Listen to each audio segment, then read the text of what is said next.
Assalamualaikum warahmatullahi wabarakatuh. Halo, saya Aulia Amrina Rosada, mahasiswa UIN Raden Intan Lampung, jurusan Sosiologi Agama, kelas 6A, dengan NPM 19310900031. Dalam video ini, saya akan mempresentasikan materi dengan judul Pendidikan Indonesia, Pendidikan Demokratis, Globalisasi, dan Pendidikan di Masa Pandemi. Pendidikan Indonesia. Secara terstruktur, pendidikan di Indonesia menjadi tanggung jawab Kementerian Pendidikan dan Kebudayaan. Di Indonesia, semua penduduk wajib mengikuti program wajib belajar pendidikan dasar selama 9 tahun. Dalam Undang-Undang Republik Indonesia Nomor 20 Tahun 2003 tentang Sisdiknas, Pasal 1 Ayat 2 mengatakan bahwa pendidikan nasional adalah pendidikan yang berdasarkan Pancasila dan Undang-Undang Dasar Negara Republik Indonesia tahun 1945 yang berakar pada nilai-nilai agama, kebudayaan nasional Indonesia, dan tanggap terhadap tuntutan perubahan zaman. Fungsi dan tujuan pendidikan nasional dinyatakan pada pasal 3 yang berbunyi, pendidikan nasional berfungsi mengembangkan kemampuan dan membentuk watak serta peradaban bangsa yang bermartabat dalam rangka mencerdaskan kehidupan bangsa. Hal tersebut bertujuan untuk mengembangkan potensi peserta didik agar menjadi manusia yang bertakwa dan beriman kepada Tuhan Yang Maha Esa, berilmu, berakhlak mulia, cakap, sehat, mandiri, kreatif, dan menjadi warga negara yang demokratis serta bertanggung jawab. Fungsi dan tujuan pendidikan nasional tersebut secara umum jelas mengarah pada peningkatan kualitas bangsa. Kualitas bangsa tiada lain mencerminkan kualitas sumber daya manusia suatu negara. Dalam presentasi ini, saya akan memaparkan 3 pokok bahasan, yaitu pendidikan demokratis, pendidikan global, dan pendidikan pada masa pandemi di Indonesia. Kita masuk ke materi pertama, yaitu pendidikan demokratis. Wina Putra dan Budimansyah berpendapat bahwa pendidikan demokratis adalah usaha sistematis yang dilaksanakan negara dan masyarakat untuk menyediakan individu warga negara agar memahami, menjiwai, mengamalkan, dan mengembangkan konsep, prinsip, dan nilai-nilai demokrasi sesuai dengan status dan perannya dalam masyarakat. Konsep pendidikan yang demokratis adalah pendidikan yang memberikan kesempatan yang sama kepada setiap anak untuk mendapatkan pendidikan di sekolah sesuai dengan kemampuannya tanpa melihat atau membeda-bedakan suku, agama, maupun budaya. Hubungan antara demokrasi dan pendidikan itu saling menyokong, karena sifat pendidikan yang demokratis akan meletakkan anak sebagai pusat perhatian, dan melalui pendidikan anak-anak akan ditempatkan sebagai manusia yang dimanusiakan. Masyarakat Indonesia telah melaksanakan pendidikan kewarganegaraan yang demokratis dalam berbagai bentuk, yaitu melalui pendidikan formal atau school-based democracy education ataupun pendidikan demokrasi non-formal berbasis masyarakat atau community-based democracy education. Model pendidikan demokratis. Ada beberapa model pendidikan demokratis, di antaranya yang pertama, model pembelajaran kooperatif. Pembelajaran kooperatif adalah pembelajaran yang secara sadar dan sengaja mengembangkan interaksi yang saling mengasihi atau bekerja sama untuk menghindari kesalahpahaman yang dapat menimbulkan permusuhan sebagai latihan hidup di masyarakat. Melalui pembelajaran kolaboratif ini, diharapkan anak-anak dapat menciptakan interaksi yang saling mencintai, memurnikan, dan memelihara untuk menciptakan komunitas belajar atau learning community. Tujuan pembelajaran ini adalah untuk meningkatkan prestasi akademik, penerimaan keragaman, dan mengembangkan keterampilan sosial. Yang kedua, model pembelajaran saintifik. Model pembelajaran ini didasarkan pada proses keilmuan. Langkah-langkah dalam pembelajaran ini adalah mengamati, menanya, mengumpulkan informasi, mencoba, menalar, dan mengkomunikasikan. Tujuan dari pendekatan ini meliputi mengembangkan kemampuan intelektual, khususnya kemampuan berpikir tingkat tinggi pada siswa, lalu membentuk kemampuan siswa untuk memecahkan masalah secara sistematis, mencapai hasil akademik yang tinggi, melatih siswa untuk mengembangkan kemampuan mengkomunikasikan ide, khususnya menulis artikel ilmiah, dan mengembangkan kepribadian siswa.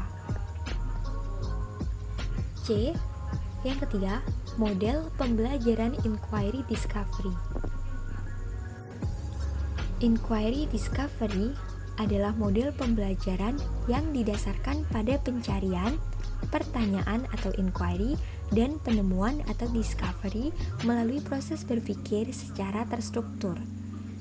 Tujuan pertama dari model inquiry discovery learning adalah supaya siswa mampu merumuskan dan menjawab pertanyaan apa, siapa, kapan, di mana, bagaimana, mengapa, dan sebagainya. Dengan kata lain, inquiry or discovery learning memiliki tujuan untuk membantu siswa agar berpikir secara mendalam. Tujuan yang kedua adalah untuk mendorong siswa supaya semakin berani dan kreatif berimajinasi. Baiklah, kita masuk ke pokok bahasan yang kedua, yaitu pendidikan pada era globalisasi. Pada era globalisasi ini, dunia pendidikan mempunyai peran ganda. Peran pertama, harus menyiapkan SDM yang berbobot dan mampu berkompetisi sesuai dengan kemajuan ilmu dan teknologi. Yang kedua, dunia pendidikan ini harus mampu menyiapkan manusia yang berakhlak mulia. Globalisasi yang mempengaruhi paradigma pendidikan memberikan kendala dan peluang bagi pendidikan. Dalam dunia pendidikan, globalisasi akan memunculkan kemajuan yang sangat pesat, yaitu munculnya media massa, khususnya media elektronik sebagai pusat pencarian dan pusat pendidikan. Dampaknya, guru bukan satu-satunya sumber pengetahuan pedagogis. Akibatnya, siswa dapat menguasai pengetahuan yang belum tentu sudah dikuasai oleh guru. Tidaklah mengherankan jika pada era globalisasi ini, kekuasaan guru, pada khususnya guru dan orang tua, pada umumnya di mata siswa semakin berkurang. Adapun kendala yang disebabkan oleh globalisasi dalam pendidikan diantaranya adalah 1. Ilmu dan teknologi belum dimanfaatkan secara maksimal bagi kemajuan pendidikan karena rendahnya penguasaan teknologi para pelaku pendidikan. Hal seperti ini tentu saja dapat menjadi kendala dalam perkembangan dan kemajuan pendidikan pada era global. Untuk itu, dilakukan suatu pelatihan terutama untuk pengajar supaya dapat mengimbangi perkembangan ilmu pengetahuan dan teknologi atau iptek. Yang kedua adalah profesionalisme dan tingkat kesejahteraan guru dan tenaga kependidikan yang masih belum sesuai.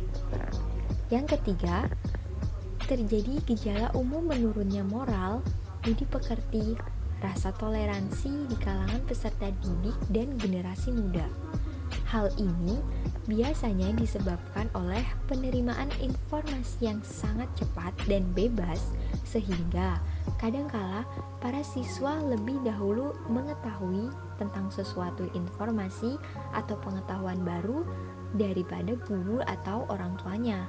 Hal ini secara tidak sadar dapat membuat siswa sombong, angkuh, dan berperilaku tidak sopan kepada guru dan orang tuanya. Di sisi lain, terdapat peluang bagi pendidikan di era globalisasi, yaitu ilmu pengetahuan teknologi atau iptek yang dikembangkan melalui pendidikan merupakan sumber daya yang tak terbatas. SDM atau sumber daya manusia yang dihasilkan dari lembaga pendidikan yang baik dapat menjadi SDM berkualitas yang dapat membangun negeri dengan baik. Lalu yang kedua, naiknya minat belajar masyarakat yang ditandai dengan tuntutan masyarakat akan pendidikan yang merata dan bermutu. Cepatnya perkembangan iptek atau ilmu teknologi membuat sebagian besar masyarakat sadar akan pentingnya suatu pendidikan. Yang ketiga, meningkatkan rata-rata tingkat pendidikan masyarakat, memberikan peluang bagi peningkatan mutu kehidupan masyarakat. Pada dasarnya, di era globalisasi ini, tugas pendidikan, khususnya di Indonesia, tidak hanya menyiapkan manusia yang mampu bersaing, tetapi juga mempersiapkan peserta didik untuk menghadapi akulturasi yang luar biasa, terutama dari Barat. Namun perlu digarisbawahi, sebenarnya derasnya arus masuk budaya asing ke Indonesia bukanlah presenden buruk bagi masyarakat jika mereka tahu cara menyaring, mengambil yang baik dan meninggalkan yang buruk. Pendidikan harus mampu berperan sebagai alat yang ampuh untuk menyaring budaya yang masuk dan sekaligus memperkuat budaya lokal yang masih perlu dilestarikan. Oleh karena itu, lembaga pendidikan dituntut, misalnya, untuk membuat kurikulum yang dapat memperkuat tradisi lokal agar tidak hilang di bawah pengaruh globalisasi yang tidak lagi mengenal batas primitif, dan batas regional antar negara. Kita masuk ke pokok bahasan yang ketiga, yaitu pendidikan pada masa pandemi. Pandemi COVID-19 yang menyebar di Indonesia pada awal Maret 2020 telah menimbulkan dampak yang sangat luas, tidak hanya di sektor kesehatan, namun juga pada sektor lainnya seperti ekonomi dan pendidikan. Dampak yang ditimbulkan dari pandemi ini masih terasa hingga sekarang. Padahal, vaksin COVID-19 sudah ditemukan dan digunakan oleh sebagian besar masyarakat. Pada bidang pendidikan, pandemi mengakibatkan perubahan sistem belajar dan mengajar berubah. Perubahan ini membawa beberapa problem tersendiri yang sulit untuk diatasi. Untuk itu, pemerintah berusaha membuat beberapa kebijakan sebaik mungkin untuk mengatasi masalah yang diakibatkan oleh pandemi tersebut. Pandemi COVID-19 mengakibatkan perubahan pada sistem belajar dan mengajar. Perubahan ini membawa beberapa problem tersendiri yang sulit untuk diatasi. Namun di sisi lain, kondisi ini menimbulkan peluang baru bagi pendidikan. Masalah atau problem dalam pendidikan yang diakibatkan oleh pandemi diantaranya adalah 1. Keterbatasan kuota internet, sarana aplikasi, dan peralatan belajar seperti laptop atau smartphone. Seperti yang kita tahu bahwa pembelajaran jarak jauh membutuhkan persiapan lebih seperti alat elektronik dan kuota internet. Namun, akibat pandemi tersebut, perekonomian keluarga menurun sehingga menyulitkan sebagian orang tua untuk menyediakan fasilitas tersebut untuk anaknya. Yang kedua, pengajar atau Sitifas Akademika belum terbiasa menggunakan cara online. Perubahan sistem belajar mengajar secara tiba-tiba yang diakibatkan dari dampak pandemi tentu saja membuat sebagian orang, dalam hal ini pengajar atau Sitifas Akademika, kaget dan belum siap untuk melaksanakannya. Sehingga harus diadakan pelatihan penggunaan media belajar online. Yang ketiga adalah gangguan sinyal atau jaringan. Hal ini dikarenakan karena ketidakmerataan pembangunan, yaitu pembangunan pemancar sinyal yang ada pada daerah-daerah. Lalu yang terakhir, nilai sosial antara sesama manusia menjadi berkurang karena jarangnya interaksi secara langsung di antara mereka. selanjutnya, peluang atau prospek baru bagi pendidikan Indonesia. Yang pertama, pengoptimalan teknologi komunikasi secara mendalam. Maksudnya, memanfaatkan teknologi informasi dan komunikasi semaksimal mungkin. Yang kedua, dapat mengatur waktu sekolah atau kuliah secara lebih fleksibel. Hal ini dapat membuat siswa lebih mandiri dalam memanajemen waktunya. Yang ketiga, memunculkan kreativitas di dunia pendidikan, yaitu timbulnya permasalahan dalam pendidikan ternyata dapat memunculkan ide-ide kreatif dari para peneliti maupun para siswa untuk memecahkan masalah tersebut. Demikian pemaparan materi dari saya. Mohon maaf apabila ada kesalahan kata. Terima kasih karena sudah menyimak. Saya akhiri. Wassalamualaikum warahmatullahi wabarakatuh.